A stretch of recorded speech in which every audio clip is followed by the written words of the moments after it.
apa?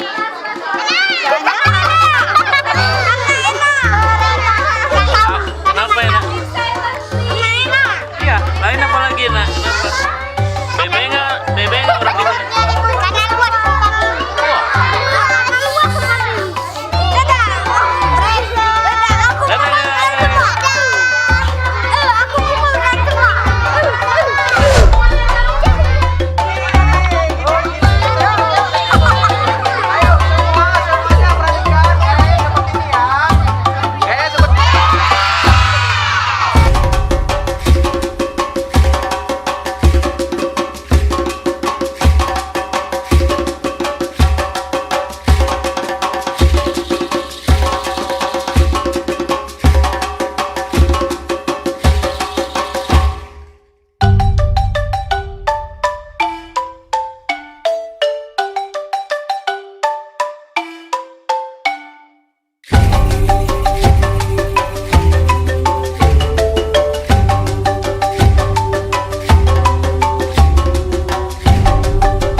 Istri PLT Gubernur Aceh, Dr. Diah R. Tidawati MT, memberikan apresiasi kepada Sekolah TK Medina Bilingual Preschool, dan apresiasi diberikan Bunda PAUD Aceh ini atas capaian siswa TK Medina yang berhasil dan mampu untuk menyetor hafalan Al-Quran di hadapannya hari ini Rabu 5 Februari 2020. Puluhan siswa TKB Medina Bilingual Preschool yang datang menggunakan 3 unit bus dan dijamu layaknya tamu penting di restoran pendopo Gubernur Aceh, dan meja bundar yang telah diisi berbagai menu makanan yang biasanya diduduki oleh tamu-tamu penting, kali ini diduduki oleh mereka, para pejuang cilik kalam ilahi. Dia menghampiri kursi yang diduduki siswa Medina dan menyelaminya satu persatu. Anak-anak pun menyambutnya dengan senang dan gembira, bahkan banyak di antara mereka yang salah tingkah karena bertemu istri PLT Gubernur Aceh.